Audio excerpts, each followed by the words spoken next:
Badan Anggaran DPRD Kota Kupang meminta penjelasan Dinas Sosial Kota Kupang terkait retribusi anggaran dana 22 miliar yang dialokasikan ke Dinas Sosial untuk penanganan COVID yang bersumber dari APBD Kota Kupang. Ewalda Taek, anggota Banggar dari fraksi PKB meminta penjelasan Kepala Dinas Sosial bagaimana kelebihan 3,4 miliar dana sisa penanganan COVID agar bisa dialokasikan dalam anggaran perubahan 2020.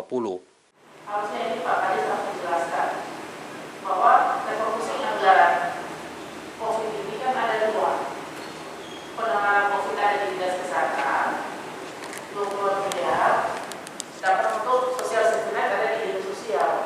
Dinas Sosial ini kan dialokasikan 22 M, yang realisasinya ada 19 M, maka ada kelebihan 3,4 miliar. Itu yang dijelaskan supaya 3,4 miliar ini disusunkan untuk dialokasikan pada anggaran perubahan ini. Sementara itu, Juventus Tukung, anggota Banggar dari fraksi Nasdem berharap Dinas Sosial untuk bisa melakukan antisipasi terhadap lonjakan COVID yang bisa berdampak pada ekonomi masyarakat. Pemerintah harus bisa memikirkan social safety net bagi masyarakat, seperti yang telah dilakukan pemerintah pusat dan pemerintah Provinsi NTT. Jangan-jangan pemerintah pusat melalui Kementerian Keuangan dan Kementerian Dalam Negeri sudah mendorong kita untuk penyesuaian, tetapi endingnya kita tidak menunjukkan bahwa dalam rangka menguatkan atau memperkokoh apa yang sudah dilakukan pemerintah pusat dan pemerintah provinsi dalam hal pemberian jaringan sosialnya, ketahanan sosialnya.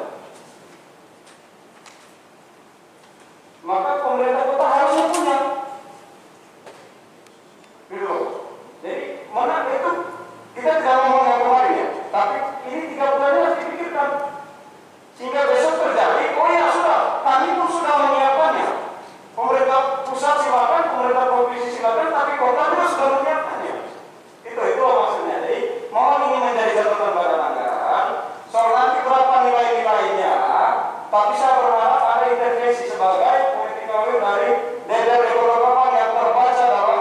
Selain itu, beberapa anggota Banggar lainnya mengatakan sisa 3 miliar tidak akan cukup jika melihat tren COVID saat ini. Mereka meminta Banggar agar anggaran yang tersisa saat ini perlu untuk ditambahkan. Selain itu, Dinas Sosial perlu melihat kembali data-data penerima agar tidak terjadi kesalahan dalam penyaluran. Kalau saya tidak keliru ya kita harus tambah untuk standby, karena ini fakta membuktikan COVID ini tidak pernah menurun. Nah tiba-tiba kalau dia meledak lagi, semakin naik terus dari dinas strategis, dinas sosial ini, nanti mau ambil uang dari mana lagi?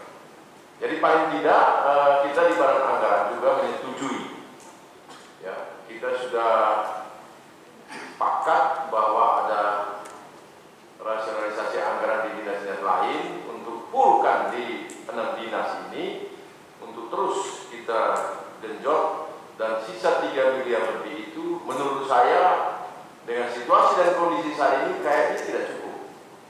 Bukan berarti kita mengharapkan supaya COVID itu ada terus, tidak juga. Tetapi melihat tren yang ada, nampaknya dia bertambah.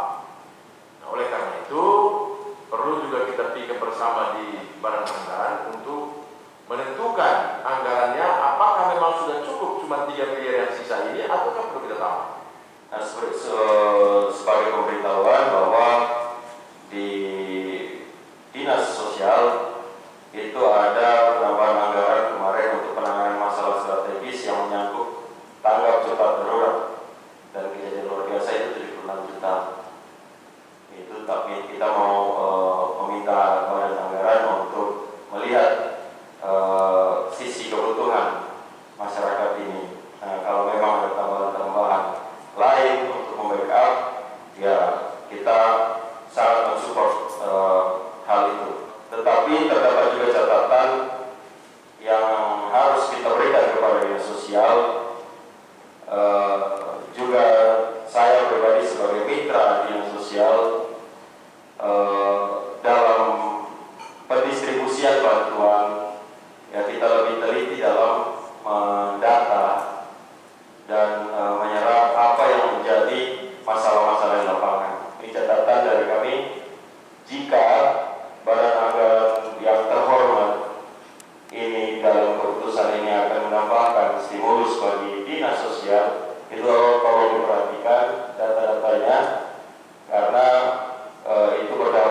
Sementara itu, Kepala Dinas Sosial mengatakan dana sosial safety net yang disiapkan berjumlah 22 miliar 179 juta lebih dan sudah direalisasi 18 miliar rupiah lebih bagi 24.000 keluarga.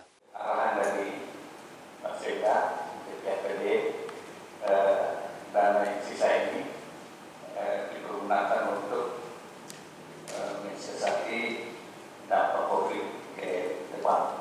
Karena memang tren yang ada sekarang bahwa kasus ataupun orang terpapar COVID berubah semakin hari semakin bertambah. Iri Rudolf, AFP TV melaporkan.